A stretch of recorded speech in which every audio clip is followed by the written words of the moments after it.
In a moment without the limelight and without official announcement, King Charles III made a landmark move. He handed over the keys to Buckingham Palace, the symbol of royal power, to Prince William and Princess Catherine. The event took place in secret, without the presence of Queen Camilla or other royals such as Prince Andrew, Princess Beatrice, or Prince Harry. The move, described as a confession, a warning, and a signal, not only marked the transfer of power, but also revealed Charles' deep concerns about his health and the future of the royal family. But why in secret? Why at this time? And why was Camilla absent, creating hidden turmoil within the royal family? Buckingham Palace has been, for centuries, not just a structure but also the heart of the British monarchy, a place where the royal family's private lives are hidden while power is projected to the world. Holding the keys to Buckingham means holding control over the royal family's destiny.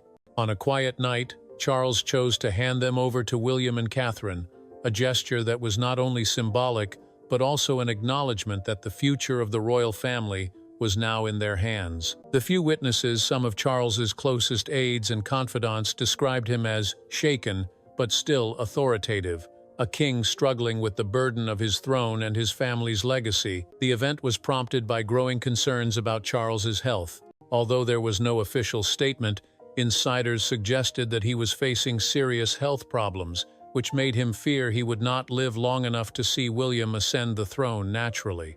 In private conversations, Charles expressed his fear of not being remembered as a unifying monarch, one who placed the throne in the hands of more secure heirs. The act of handing over the keys was a desperate attempt to protect the monarchy, to ensure that his legacy, and that of his mother, Queen Elizabeth II, would not crumble.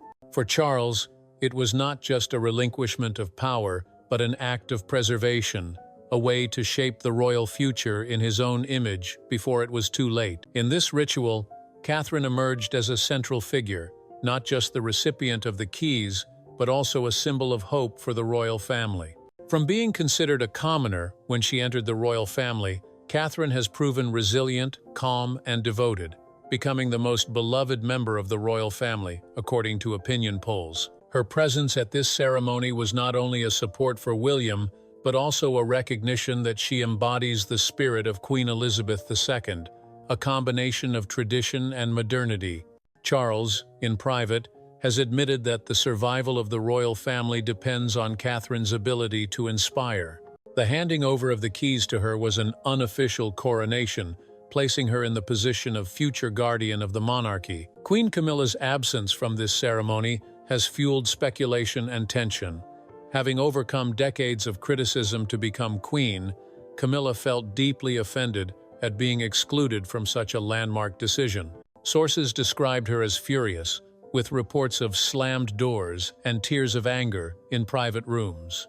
For Camilla, this was not just a passing but a betrayal, confirming her worst fears, that she was merely a placeholder until Catherine was ready to take center stage. Camilla's supporters saw Charles's move as a calculated strategy, designed to elevate Catherine while diminishing her influence. The rift deepened the tension between Charles's loyalty to his wife and his duty to the royal family. The transition also caused waves of anger from other members of the royal family.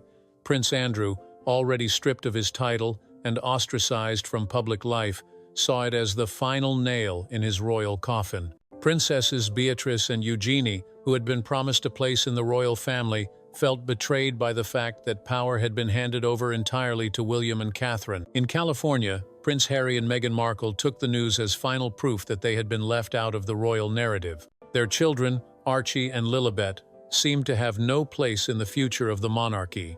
These feelings of exclusion raised the risk of a rebellion within the royal family, with rumors that the marginalized royals themselves were leaking information about the protocol to the press. Amid these tensions, Princess Anne emerged as a pivotal figure, a silent guardian of Queen Elizabeth II's legacy.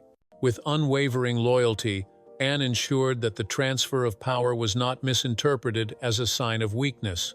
Her presence at the ceremony was a statement that the act was one of succession, not a break with tradition. Anne, who had always seen Catherine as the embodiment of her mother's spirit of service, stood by William and Catherine, sending a clear message to Camilla and others. Catherine's rise was destiny, not intrigue. Anne also promised William that she would be his protector, ensuring that the monarchy would not collapse under his leadership. Secrets were never kept secret within the palace. Just days after the ceremony, news of the transfer was leaked, causing a media storm. Headlines screamed of a shadow handover, suggesting that Charles was preparing to abdicate or concede defeat in the face of failing health. Conflicting statements from the palace, both denying a transfer of power